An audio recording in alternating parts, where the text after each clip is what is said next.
that was a tough week you've had, I'd say. Yeah, you can say that. How are you now? I'm all right. I'm in a bad place, obviously. I'm very embarrassed, very ashamed. I put my hands up to it. I did it, which is, you know, it's inexplicable. Yeah. I don't need onions. I don't. Yeah. And you probably make a nice sandwich yourself as well, do you? Absolutely. I mean, it's something I've got to get to the bottom of. I'm having counselling because it's completely against the run of play, if you want. You know, I reckon I'm usually a pretty good guy. I do a lot for charity, a lot of helping a lot of people, and what on earth made me do that? It's just extraordinary.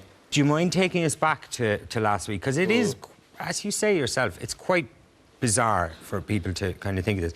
It went on over the course of It's about 5 appearances, I think, between just before Christmas and just about New Year, just after New Year.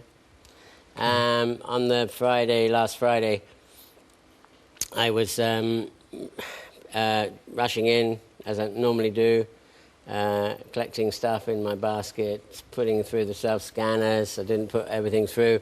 It came to about, I don't know, I think it was about £6. I paid a bill for probably 25 quid. This is pounds, obviously. And I evaded £6. And I sat in that room waiting for the police to come. The security guys... Can I just bring you back to that, though? Do you remember what you were thinking as you were doing it? I don't even remember what I took until... I know exactly now, because I sat watching that trolley for 2 hours waiting for the police to come. So come here. They had seen you doing this already. Yeah. 4 and times. They set me up for with a special camera and everything, and they didn't nab you the previous times? Was it because they thought, OK, this is Antony Worrall Thompson, we need to be sure here, or what you reckon? I don't know what to believe.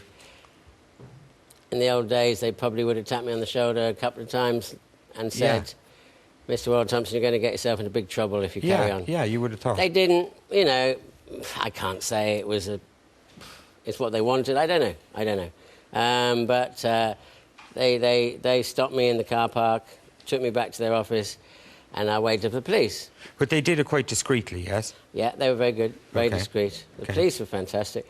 But I sat there for 2 hours waiting for the police. I looked at it, 3 onions, 2 packets of coleslaw, 1 ciabatta, 1 newspaper, 1 sandwich. Why? Yeah. Why? I just... Like, we all, I think, get the temptation when you... I don't use the self-service, and they're terribly annoying as well, and they start, you know, calling for... But we all get that temptation. It's like when you're standing on top of a cliff and you think, I could jump over now, you know. There's that slight thing, mad thing in your head. We all think at times when you're putting stuff through, you kind of think, like, I could just put that... It was more than that with you, was it? It wasn't... Like, you weren't looking for a bit of free onions or anything. There was something else here, yeah? Yeah, I mean, it's something I can't get to the bottom of. I mean, I've had my first counselling session. They talk about the inner child. They talk about all sorts of things. I mean, I've had a pretty rough upbringing, but I've never been a man of the blame culture. No,